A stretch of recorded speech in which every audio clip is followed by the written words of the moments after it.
అంటే చాలామంది మిమ్మల్ని కలవడానికి వస్తున్నారు. కలవడానికి వస్తున్నారు. ఎందుకు ఎందుకు వస్తున్నారు వాళ్ళు? వస్తున్నారు? హ్మ్. ఇది నేను చాలా ఏళ్ల క్రితము ఈ ప్రశ్న నాకు వచ్చింది. నా లైఫ్‌లో ఒక ఇద్దరు ముగ్గురు కలిశారు. రీజన్‌లెస్‌గా వాళ్ళని కలుస్తున్నా నేను. ఎందుకని నాకు డౌట్ వచ్చిందనమాట లాంగ్ బ్యాక్. హ్మ్. అప్పుడు ఇప్పుడు నా దగ్గరికి ఎవరైతే కలవడానికి వస్తున్నారో ఎందుకు వస్తున్నారంటే ఇట్స్ రియల్లీ స్ట్రేంజ్. అంటే మానవ జాతి పరిణామ క్రమంలో వెరీ రేర్గా ఇట్లా జరుగుతుంది. అదర్వైజ్ ప్రతి చోట ఏదో ఒక అవసరం ఉంది. లేకపోతే ఒక కోర్స్ ఉంటే వస్తారు. ఇప్పుడు టెంపుల్ అనుకో, తీర్థం ఉంటే వస్తారు, ప్రసాదం ఉంటే వస్తారు, ఎక్స్క్లూజివ్ ప్రవచనం ఉంటే వస్తారు, కౌన్సిలింగ్ ఉంటే వస్తారు, లేదా లాభం ఉంటే వస్తారు. నేను నీళ్ళు కూడా ఇయ్య. నేను లేచి కుర్చీ కూడా వేయను ఎవరికి. దాని అర్థం వేయొద్దని కాదు, వాళ్ళకి ఏం కావాలో వాళ్ళు చూసుకుంటారు. నేను అట్లీస్ట్ అడ్డు చెప్పాను అంతే. ఇంకోటి దాహం అయితే తాగుతారు, లేకపోతే నేను తెచ్చిస్తాను, లేకపోతే పోయి తెచ్చుకుంటాం. ఏముంది అందులో? అంటే ఆతిథ్యం అనేది అక్కర్లే. ఆతిథ్యం ఎవడికంటే వచ్చింది వేరే వాడైనప్పుడే. మనకు మనం ఆతిథ్యం ఎవరు ఇచ్చుకోరు. ఇప్పుడు అమ్మ బయటకు వస్తుంది, ఎవడు కుర్చేయడు, మన ఇంటి ఆమెనే కదా. సో అట్లా నాకు అది పోయింది, బయట వాళ్ళు అట్లా. సో ఎందుకు వస్తుండే దానికి ఒక కోర్ ఆన్సర్ ఏంటంటే వాళ్ళ యొక్క స్థితిని నాలో చూసుకుంటున్నారు. అంటే వాళ్ళు ఎట్లా ఉండాలనుకుంటున్నారో అది వాళ్లకు ఉండటానికి కుదురుతలేదు ఫర్ సమ్ రీజన్. సెల్ఫ్లెస్గా పనిచేయాలని ఉంది, చేయనికి వస్తలేదు. అట్లా చేసేవాడిని కలుస్తారు అనమాట. ఇప్పుడు వ్యవసాయం చేయాలని ఉంది, అవకాశం లేదు, వ్యవసాయదారుని కలుస్తారు పోయి. సంగీతం అంటే ఇష్టం, నేర్చుకోలేకపోయినా సంగీత సభకు పోయి కూర్చుంటారు కాసేపు. అట్లా ప్రాబబ్లీ నన్ను కలిసే 100 మందిలో 80 మంది నన్ను ఏం అడుగుతలేరు. ఎందుకు వచ్చిందంటే ఊరికే నిన్న అమెరికా నుంచి వచ్చిండు ఆయన, శ్రీహర్ష గారు. ఏ ప్రశ్న, పొద్దునొచ్చి ఎగ్జిబిషన్లో వచ్చి అక్కడి నుంచి కారులో వచ్చి మేము మధ్యలో తప్పైనాం అంటే రూట్ చెప్పలే, ఇటుటో ఒక తెలుసుకొని వచ్చి కూర్చొని ఏ కంప్లైంట్ లేదు. అదేంటండి నేను మిమ్మల్ని ఫాలో అవుతుంటే మీరు ఎటో వెళ్ళిపోయారు ఏదన్నా అనొచ్చు కదా. హాయిగా నవ్వుకుంటూ కూర్చొని ఊరికే నాకు తెలుసు దాని జవాబు అట్లా. అందుకని అంటే నా సీడ్లోనే, అంటే నేను వేసిన బీజంలోనే ఒక పూర్ణ విముక్తి భావన ఉన్నది. ఇది భూమి మీద చాలా అరుదుగా చేసిన ప్రయోగం. అందరూ చేయొచ్చు, చేయబుద్ధి కాదు, మైండ్ చేయని. ఎగ్జాంపుల్ ఒక ఆశ్రమం ఉందని విముక్తి భావన లేదు, అక్కడ కోర్సు ఉంది, చేయవలసింది ఏదో ఉంది, ఎవరో చెప్పేవాడు ఉన్నాడు, ఎవడో వినేవాడు ఉన్నాడు, ఇదంతా ఉంది కదా. నేను దాన్ని మొత్తం బొందబెట్టేసిన ఫస్ట్. ఇప్పుడు బుద్ధుడికి ఏ కోర్స్ చేస్తే అర్థమైంది లేదు. రమణ మహర్షి 16 ఏళ్ల వయసులో హీ అండర్స్టూడ్ సంథింగ్. ఏ పుస్తక జ్ఞానం కూడా లేదు. అంటే జీవితం అర్థం కావడానికి కోర్సులకి సంబంధం లేదు. కోర్సులు అర్థమైతే స్కిల్ ఏదో వస్తుంది. చాలామందికి తెలియదంటే మెడిటేషన్ స్కిల్ అనుకుంటున్నారు. చాలామంది కోర్సులకు వెళ్ళి ఇప్పుడు ఎక్కువసేపు మెడిటేషన్ చేయగలుగుతున్నా అనుకుంటున్నారు. అసలు అది మెడిటేషనే కాదు, ట్రుత్ అది. మెడిటేషన్ అంటే నువ్వు ఇప్పుడు నేను మాట్లాడుతున్న నా మనస్సు శరీరము ఈ క్షణం ఇక్కడే ఉన్నాయి. This is మెడిటేటివ్నెస్. సో ఇట్లాంటి విషయాలు ఎప్పుడైతే మనం ఒక కోర్సు లాగానో లేకపోతే మధ్యవర్తి వస్తే చెడిపోతుంది. అందుకని జీవిత కాలానికి చాలా ఏళ్ల క్రితం ఒక నిర్ణయం జరిగిందనమాట. అది నేను తీసుకున్నది కాదు, ప్రకృతి డిసిషన్ అది. అరే రీసా, నీకు తినడానికి ఇంత తిండి, పడుకోవడానికి ఒక మూల, రాసుకోవడానికి పెన్ను, ఉండటానికి ఒక చిన్న ప్లేస్ చాలు. ఇంకా యూ డోంట్ బికమ్ ఎక్స్పాన్షనిస్ట్. ఇప్పుడు ప్రపంచంలో అందరూ ఎక్స్పాన్షనిస్టులు. ఫస్ట్లో చిన్న ఆశ్రమం, తర్వాత పెద్ద ఆశ్రమం, తర్వాత ఇంకా పెద్ద ఆశ్రమం, లేదా సంస్థ అనుకో, మళ్ళీ అక్కడి నుంచి వేరే ఊర్లో, అది అక్కడి నుంచి ఇంకొక ఊర్లో, అక్కడి నుంచి విదేశంలో, 160 దేశాల్లో మా సంస్థ ఉంది. ఎక్స్పాన్షనిజం ఇది. అంటే నేను భూమిని ఆక్రమించాలనుకుంటున్నాను. సో నాకు ప్రకృతి చెప్పింది అలాంటివి ఏమి నువ్వు చేయొద్దు. అదొక మౌన సందేశం అన్నమాట. చెప్పిందంటే ఏదో మళ్ళీ ఆకాశవాణో అశరీరవాణో చెప్పిందని కాదు. ప్రకృతి తత్వంలో అసలు అది లేనే లేదు. ప్రకృతి తత్వంలో గురువు లేడు, శిష్యుడు లేడు, కానీ ఆనందం ఉందా అంటే ఉంది. అది ఎదుటి వ్యక్తికి తెలియదు కాబట్టి ఊరికి ఒక స్నేహితుడిలాగా నేను ఇట్లా ఉంటున్నాను, మరి మీరు ఆలోచించుకోండి అని చెప్పి అక్కడితో నా పని అయిపోయింది. నేను ఉన్నట్టే ఉండండి అని చెప్తే కల్ట్ స్టార్ట్ అవుతుంది.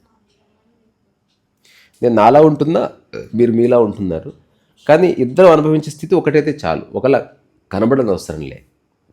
ఇదో కొత్త అవగాహన. దీన్ని చేయడానికి ట్రై చేసి ఫెయిల్ అయిన వాళ్ళు చాలామంది ఉన్నారు. అంటే ఈ ప్రపంచం మాయ నిన్ను కమ్మేస్తుంది, నిన్ను కరెక్ట్ చేస్తుంది, మెల్లగా నీ ముడ్డి కిందకు వచ్చి చేరుతుంది ప్రపంచం వచ్చి కూర్చుంటా. సో నేను అబ్సల్యూట్లీ అవేర్గా ఉన్నానమాట. నా ప్రతి క్షణము అది ఉంది. ఏందది? నువ్వు ఒక అనామకుడివి. ఇక్కడ నువ్వు మనుషులను కూడగట్టడము, వాళ్ళని ఉత్తేజపరచడం నీ లక్ష్యము కాదు. సింపుల్ ప్లెయిన్ ట్రూత్ నువ్వు మాట్లాడు. అది నువ్వు జీవిస్తూ మాట్లాడు, నువ్వే ప్రమాణంగా నిలబడి మాట్లాడు. ఇప్పుడు సాదాసీదా జీవితం గురించి నేను చెప్తే బాగుంటుంది. నేను ఉంగరాలు పెట్టుకొని మొత్తం పూల డెకరేషన్ చేసుకొని చెప్పినానుకో, అది హిపోక్రటిక్ ఉంటుంది. సరే నాకు అటాచ్మెంట్ లేదని కలుబులు కబులు చెప్పొచ్చు. నేను అప్పుడు తీసి అవతల పాడు నోకు ఏమన్నా. సో బేసిక్ ఈజ్ గుడ్ అట్లా. సో అది నేను కంటిన్యూస్గా నేను మాట్లాడడం ఒకటి. ఇప్పుడు ఉదాహరణకి ఎవరైనా ఎక్కడైతే మైండ్ ఉంటుందో అక్కడ డౌట్ వచ్చేస్తుంది. అరే నేను ఇంత చేస్తున్నా నాకు రెస్పాన్సే వస్తలేదు. ఈ ఒక్క థాట్ చాలు మన పని ఆగిపోవడానికి. నాకేం తెలిసింది, ప్రకృతి ఏం చెప్పిందంటే అసలు గుర్తింపు అన్నది లేదు, ఎందుకంటే గుర్తించేవాడే లేడు. సో ఇప్పుడు ఇది ఆ ఫ్రీడమ్ అంటే అది అసలు నన్ను చూసేవాడే లేడు అంటే ఎవరో నన్ను చూస్తున్నారని నేను దాన్ని లెక్కలోకి తీసుకుని నేను నా పని చేస్తలేను. నాకు పని చేయడం ఆసక్తి ఉంది, నేను చేస్తున్నాను. ఒక ఫ్లవర్ విరబోయడం, దాని పొటెన్షియల్ అట్లా ఆవిష్కరిస్తుంది, అట్లా నేను చేస్తున్నాను. అక్కడితో అయిపోయింది బాత్కత్వం. ఏ ప్రకృతిది. ఇప్పుడు మొత్తం భూకంపాలు వచ్చిందా ఏవో కొన్ని పూలు విరబుస్తాయి కదా. మానవజాతి మొత్తం చచ్చిపోయినా పూలు విరబుస్తాయి. అసలు పూల చెట్లనే చచ్చిపోయినా ఒక పువ్వు విరబుస్తుంది. అది మోర్న చేయదు. అట్లా ప్రకృతి నియమం అది. దానికి అటాచ్మెంట్ లేదు కాబట్టి అది విరబుస్తుంది. దాని పని అంతవరకే. నా పని ఏమిటి? ఒక ఒక ఒక ఒక జింకలాగా అడవిలో నా పని నేను చేసుకుంటాను. సరే ఇప్పుడు మీరు వచ్చారు, మిమ్మల్ని జీవితంలో నాతో బంధించకూడదు. మిమ్మల్ని అంటే ఏదో విధంగా బంధిస్తాడు మనిషి. ఎవ్రీ పౌర్ణమికి కలుసుకుందాం, ఎవ్రీ సాటర్డే ఒక సత్సంగం ఉంటుంది రండి. బంధించాలంటే తాళ్ళు అక్కర్లేదు, తాడు రెండు ఒకటే. బంధిస్తారు. ఇప్పుడు నేను అస్సలు ఎవరిని బంధించాను. నేను ఇంతవరకు ఎవరికి తిరిగి రమ్మని చెప్పిందే లేదు. ఎప్పుడన్నా చెప్పినా ఎవరికన్నా మళ్ళీ రావద్దని చెప్తాను నేను. ఎందుకంటే ఇప్పుడు ఒక ఇంట్లో అమ్మ అక్కడ ఉంది, కూతురు ఇక్కడ ఉంది, కొడుకు అక్కడ ఉన్నాడు, తండ్రి అక్కడ, ఒకటే దగ్గర ఉన్నట్టు కదా. అట్లా ఈ భూమి అంతా నా ఇల్లు. అప్పుడు నువ్వు నేను ఒకటే ఇంట్లో ఉన్నట్టు. సో అంత లాంగ్ లేదా అంత బ్రాడ్ పర్స్పెక్టివ్లో చూసి కలిగింది. సో దాన్ని ఎందుకు గెలవడానికి వస్తున్నారంటే మేబీ ఇట్లా హాయిగా ఉండాలని మనుషులకు ఉందేమో అని నాకు అనిపిస్తుంది. నేను ఎవరిని అడగలేదు నన్ను ఎందుకు చూడడానికి వచ్చారు. I don't even ask. ఏమైనా మాట్లాడతారా అంటే మాట్లాడదంటే మౌనంగా ఉంటే వాళ్ళు మౌనంగా ఉంటారు. నేను ఏదో పెయింటింగ్ చేసుకోవడం రాసుకోవడం. అందుకే నాకు అనంతమైన పని ఉంది. నాకు ఆ పనికి పెద్ద అర్థం లేదు, కానీ చేస్తుంటే ఒక చిన్న రసం వస్తుంది. అట్లా I'm more interested in work than result. ఇప్పుడు నేను ఈరోజు అది స్టీరింగ్ స్టార్ట్ చేసిన బుక్ రాయడం మధ్యాహ్నం తీసిన పుస్తకాలు. సో ఆ పుస్తకం ఎట్లా డిజైన్ చేయాలో నాకు కొత్త ఐడియా వచ్చింది. నేను రాత్రి పడుకుంటప్పుడు చెప్తా, నీకు చూపిస్తా. నేను అర్ధరాత్రి చేసి అనుకుంటే నెల రోజుల్లో చేస్తాను. స్టీరింగ్ ఇప్పుడు ఒక బుక్ అది. అంటే ఇది ఒక అడవిలో ఇట్లా వర్షం పడగానే గడ్డి మొలకలు వస్తాయి చూడు, ఇట్లా వస్తాయి ఇట్లా. అంటే ఎప్పుడు ఉత్సాహంగా ఉంటుంది, ఎందుకంటే నేను ఎవరితో పోల్చుకోవట్లేదు. నాకు పెద్ద అసలు లక్ష్యమే లేదు. నాకు ఈ ప్రపంచంలో ఉన్నా కాబట్టి తినడానికి, ఉండటానికి తిండి, ఉండటానికి ఇల్లు, కట్టుకోవడానికి బట్ట అన్నది లీస్ట్ థాట్స్గా మిగిలిన వాళ్ళు. ఇప్పుడు లాస్ట్ కపుల్ ఆఫ్ ఇయర్స్ అది కూడా వెళ్ళిపోయింది. నేను శాండ్ ఆర్ట్ పుష్కలంగా చేసిన, అసలు చేసి కొంత డబ్బు సంపాదించి బ్యాంకులో వేసి ఆ వడ్డీతో బతికేస్తాను నేను. అది ఇంట్లో కూడా చెప్పేసిన, మా ఇంట్లో నన్ను ఎప్పుడు అడగరు ఇదేం లైఫ్, కొంచెం కొత్త కారు వాళ్ళకి నా స్వరూపం అర్థమైపోయింది. ఇప్పుడు నేను చూడిన పంచగట్టుకుంటా, పంచ మీద తిరుగుతా, చెప్పులు వేసుకోకుండా తిరుగుతా, నన్ను క్వశ్చన్ చేసేటోడే లేడు. వాళ్ళకి అర్థమైందంటే అరే వీడు the most happy and human being. Car ఉంటే అయిపోతుంది, అది ఏ కార్ అయితే. ఏ కారైనా ఏమి కాదు నాకు, అన్నీ ఒకటే. కారులో ఉండేవాడు ముఖ్యం, కారు కాదు. ఇంట్లో ఉండేవాడేవాడు, దాన్ని బట్టి ఇంటి యొక్క అందం వస్తుంది. ఇప్పుడు రమణ మహర్షి పోయి అడవులు ఉంటే అడవి అందంగా మారిపోతుంది, గుడిసె పోతే గుడిసె అందంగా మారిపోతుంది. రమణ మహర్షి పక్కన ఎవడు ఎక్కువసేపు ఉంటే వాడు సెలబ్రిటీ అయిపోతాడు. వ్యక్తిలో ఉంటుంది అది. నేను ఎప్పుడో రాసుకున్న లైన్, ఒక ప్యాలెస్లో ఒక మూర్ఖుడితో 1000 ఏళ్ళు ఉండే బదులు శ్మశానంలో జ్ఞానితో నిమిషం జాలని. అట్లా. సో ఇప్పుడు ఎక్కడికి వెళ్ళినా దృష్టి దోషం వస్తుంది. అంటే ఇది ఇంకొక అబ్జర్వేషన్. ఇప్పుడు ఒక వ్యక్తిని చూడగానే ఆలోచన స్టార్ట్ అవుతుంది. నాకు ఎవరిని చూసినా ఏ థాట్ రాదు. నిన్ను 1 గంట సేపు చూడని, పోనీ 100 గంటలు చూడని, నీ గురించి నేను ఒక్క కల్పన కూడా చేయను. నువ్వు చెప్తే అది వింటడమే తప్ప నేను నీ గురించి కల్పన చేయను. ఇది చాలా ఒక ఆకర్షించే లక్షణం ఎదుటి మనిషి. చూస్తే తెలిసిపోతుంది. ఇప్పుడు మన గురించి ఒకటి అనుకుంటుంది, తెలిసిపోతుంది. నువ్వు చెప్పలేకపోవచ్చు కానీ తెలిసిపోతుంది. ఇప్పుడు నేను ఆకాశం చూస్తే ఎట్లా ఉంటుందో, నా మనసు నిర్మలంగా, ఎవరిని చూసినా నా మనసులో ఏ కల్పన రేగదు. దాని వెనుక చాలా పెద్ద కథ ఉందిలే, అంటే మైండ్, దాని ఫెనామినా అటంతా. అదే నేను గొప్ప అని అందరి మనసులో అట్లాగే ఉండాలి. మరి ఎందుకు లేవో నాకు తెలియదు. అంటే అది చూస్తే అదొక ఆలోచన వస్తుంది, ఇది చూస్తే కావాలనిపిస్తుంది, అది చూస్తే వద్దనిపిస్తుంది, ద్వేషం అనిపిస్తుంది, చూస్తే మా పాలోడు అంటుంది, ఏమో ఆలోచనలో కొట్టుకుపోతా ఉంటాడు సుడిగుండంలో. So he's just living like a thought. ఇప్పుడు నేను I'm not a thought. Once in the while I'm using thought, but most of time I'm nobody. నాకేముండదు. కొన్నిసార్లు చెప్పకూడదు కానీ నేను కనుక ఏకాంతంగా ఎక్కువసేపు ఉంటే I don't even feel I'm human being. ఇది ప్యూర్లీ పర్సనల్. ఇది ఎలా ఉంటుందంటే నేను ఒక కదలికను అనిపిస్తుంది నాకు. అక్కడ ఆగింది. అట్లా నేను నా ఆత్మకథలో రాసిన అకారణ కదలికను నేనని. ఊరికి ఉదాహరణ ఒక లాంగ్ షాట్లో ఒక పెద్ద అడవిని చూడండి, ఇట్లా ఒక చిన్న చీమని చూడండి, అది కదులుతూ ఉంటుంది అట్లా. ఇప్పుడు దాని ఉద్యోగానికి ఏం పోతలేదు, ఏదో పీక్ కట్టలు కట్టడానికో, ఒక ఉద్యమం చేయడానికో, సక్సెస్ అవ్వడానికో పరిగెత్తట్లే. ఎగ్జిస్టెన్సే అట్లా పరిగెడుతుంది దాని నుంచి. అట్లా నేను మోస్ట్ ఆఫ్ ది టైం ఎగ్జిస్టెన్షియల్గా ఉంటాను, ఎందుకంటే నాలో తరిమే ఆలోచనలు లేవు. ఇప్పుడు ఉదాహరణ నాలో లక్ష్యం ఉంటే ఆ లక్ష్యం దిశగా నేను మాట్లాడతాను. ఆ లక్ష్యానికి నువ్వు అడ్డొస్తే నేను పక్కకు జరుపుతాను. నాకు ఓన్లీ జస్ట్ వర్తమానం ఉంది. ఆ వర్తమానంలో ఈ ప్రకృతిలో ఇప్పుడున్న కాంటెంపరీ వరల్డ్లో ఏ పని యోగ్యమో అది ఎంచుకున్నాను. 1000 ఏళ్ల క్రితం అయితే వ్యవసాయం చేసి ఉండేవాడిని, ఒక 10 ఆవులు పెంచుకొని గోసి పెట్టుకుని ఆగేది. అప్పుడైతే అట్లా. అప్పుడైనా ఇప్పుడైనా పని మారచ్చు, కానీ పని పట్ల వైఖరి సేమ్ అనేది నాకు ఒక అర్థం.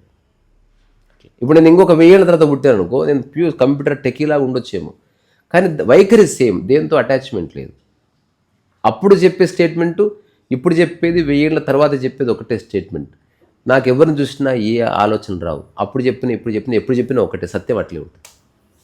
అట్లా నేను అతి సాధారణమైన తెలుగులో కాస్త బోల్డ్గా, తడుముకోకుండా, రూఢిగా నేను క్రాస్ చెక్ చేసుకొని చెప్తా. మా గురువుని అడిగింది చెప్తా.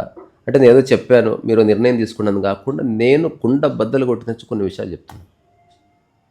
అది కొంత ఆలోచింపజేస్తుంది. ఎప్పుడైతే రూఢిగా చెప్తారో మైండ్ ఆలోచిస్తుంది. ఇప్పుడు నా మీద ఎవడన్నా గన్ను పెట్టిందా, జ్ఞానోదయం అంటే ఏంది, ఆత్మజ్ఞానం అంటే ఏంది, నేను తడుముకోకుండా నా స్థితిని చెప్తాను. నేను అసలు అక్కడ అసలు ఎవ్వడు లేడు, ట్రుత్తే ఉంటుంది అంతే.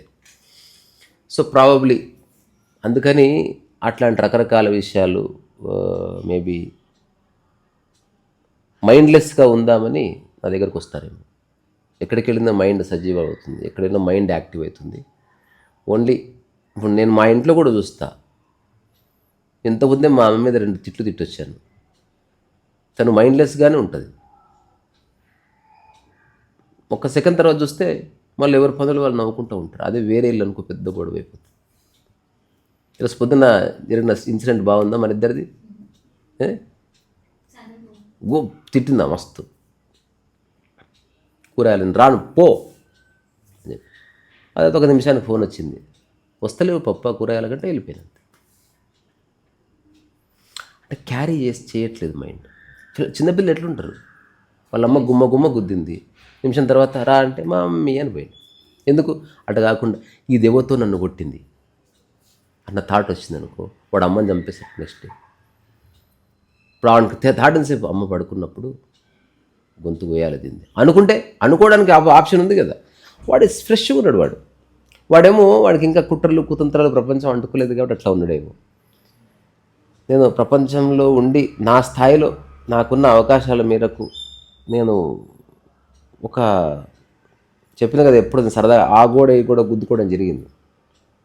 నేను మా అమ్మకు ఉత్తరాలు రాసిన, కొంత డబ్బు సంపాదించి బాగా చూసుకుంటా అని ఇట్లాంటి మాటలు రాసినవాడే నేను కూడా. కానీ మొత్తం వెళ్ళిపోయింది అది. అసలు మధ్యన అసలు కంప్లీట్ మారిపోయింది. అసలు నేను రాసే ఉత్తరాలు అంతే అంబిషియస్గా, మనం అంతే ఏదో చేయాలి సాధించాలని నేను రాసే ఉత్తరాలు మా అన్నకి. అవునరా ఏదైనా చేయాలరా అంటే, నేను టైలర్ షాప్ పెట్టాలి, నేను వస్తాను నిమిషం కూడా వేస్ట్ చేయొద్దు, మనం ఊర్లో మొత్తం మన కులపోలలో మనమే టాప్ అవ్వాలన్న ఆలోచన ఉన్న వ్యక్తిని నేను.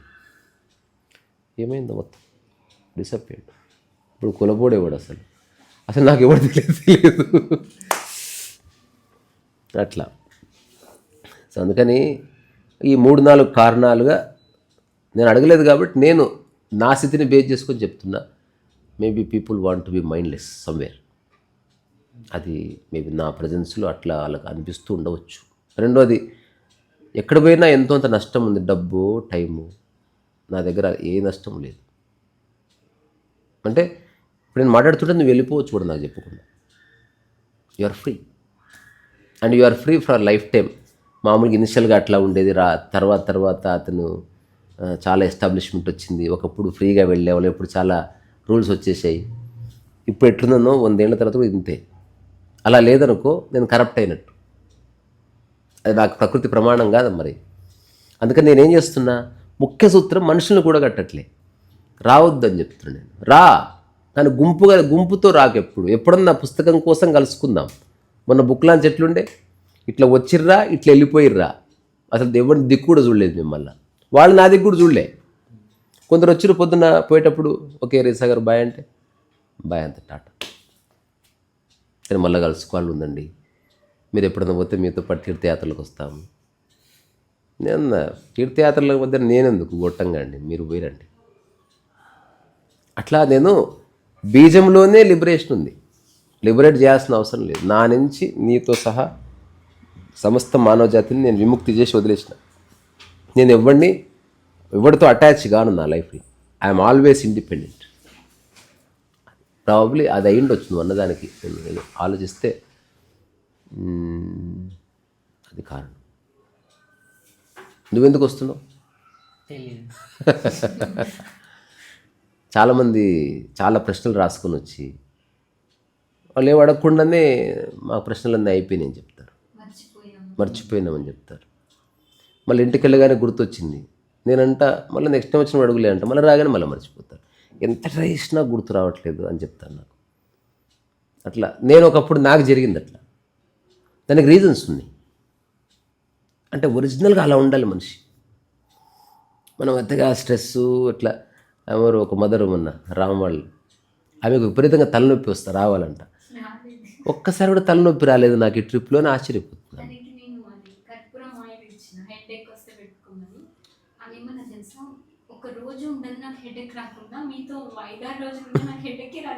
ఆమె వెయిట్ చేస్తుంది హెడేక్ ఎందుకు వస్తలేదని. ఎందుకంటే ఎక్కువ ట్రావెల్ చేసినా ఆ హెడేక్ ఖచ్చితంగా రావాలి. ఇట్లా ఒక 10 మందితో కూర్చొని మాట్లాడితే హెడేక్ రావాలి. ఆమెకి ఇప్పుడు కాదు, 25-30 ఏళ్ళ నుంచి వస్తుంది అది. ఇప్పుడు అనుకుంటే మనం దాన్ని ప్రాపగండ చేయాలనుకుంటే ఆమె లైఫ్లో మిరాకిల్ జరిగింది అనొచ్చు. కానీ ట్రుత్ ఏంది, ఫస్ట్ టైం నువ్వు మైండ్గా లేవు. ఆ ఊరికి చిన్నపిల్లలాగా ఇప్పుడు నేను రూల్స్ పెట్టి ఇట్లే ఉండి అట్లే ఉంటే అదే దమాక్ ఖరాబ్ అవుతుంది అసలు. నేను చెప్తే చాలాసార్లు, ఇప్పుడు నేను మాట్లాడుతున్నా, మీకు వెళ్ళిపోవాలనిపిస్తే వెళ్ళిపోండి. నేను మాట్లాడుతున్నా, సరే లేడీస్ ఎవ్వరు లేరు అనుకుంటే ఇట్లా పడుకొని అంటే హాయిగా ఉంటే అట్లా విను, విషయం తెలుసుకొని పో.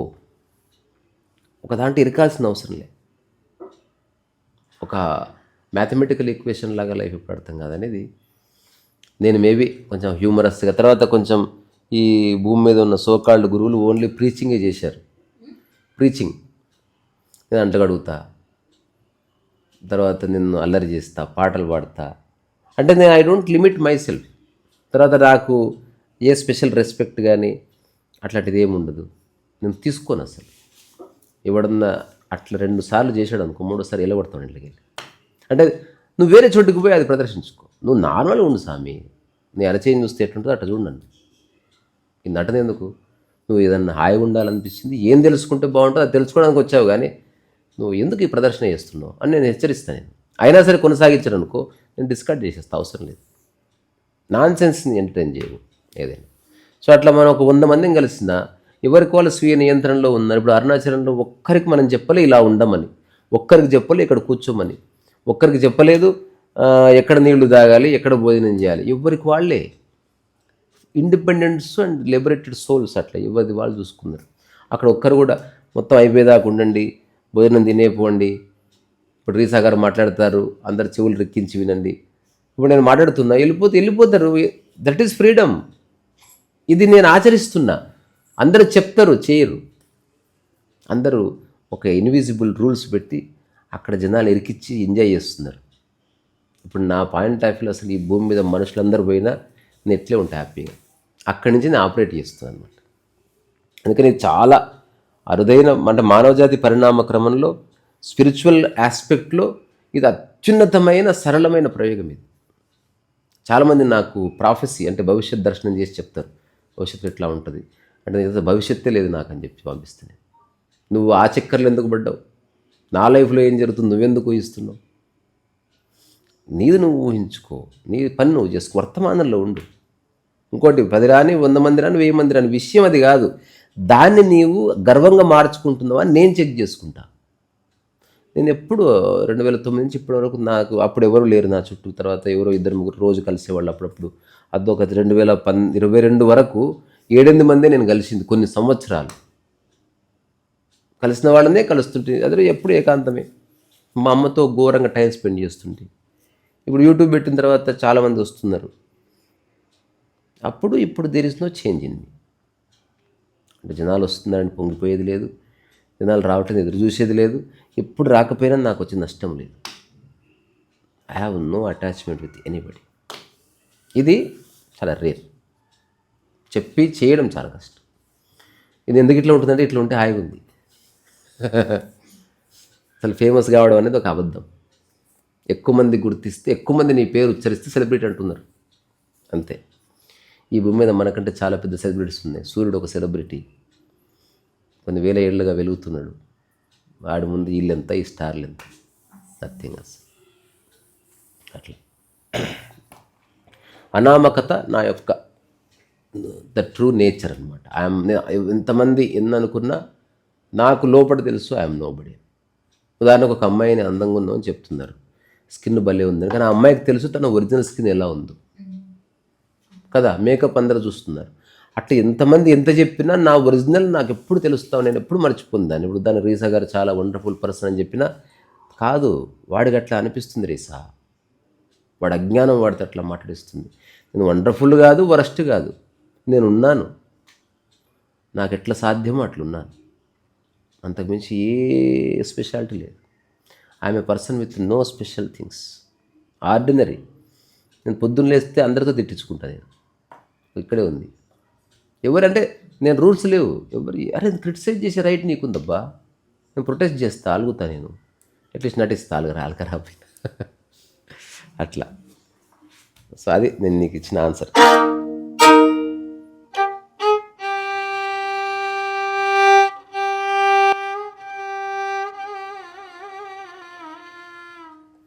మనం పొలంలో ఇట్లా పెడితే ఎట్లుంటుంది?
బాగుందా? చాలా బాగుంది. ఓయ్ ఓయ్ అన్నట్టు. అదేనా?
ఎంత కష్టం తెలుసా?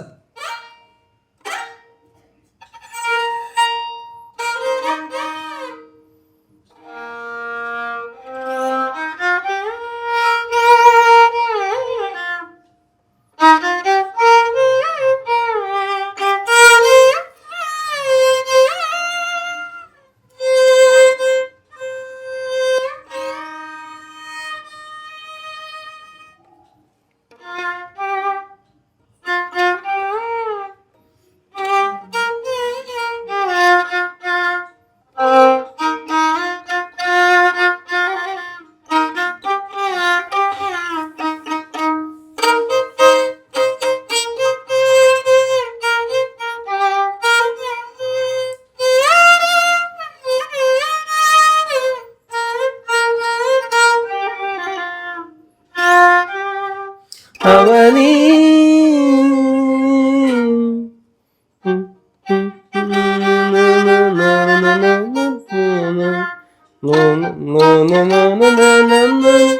పొంగి పొర్లుతుంది.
అట్లా ఇప్పుడు వైలిన్ రాకపోతే తప్పులు ఉంది అనుకో ఫీల్ అవుతారు.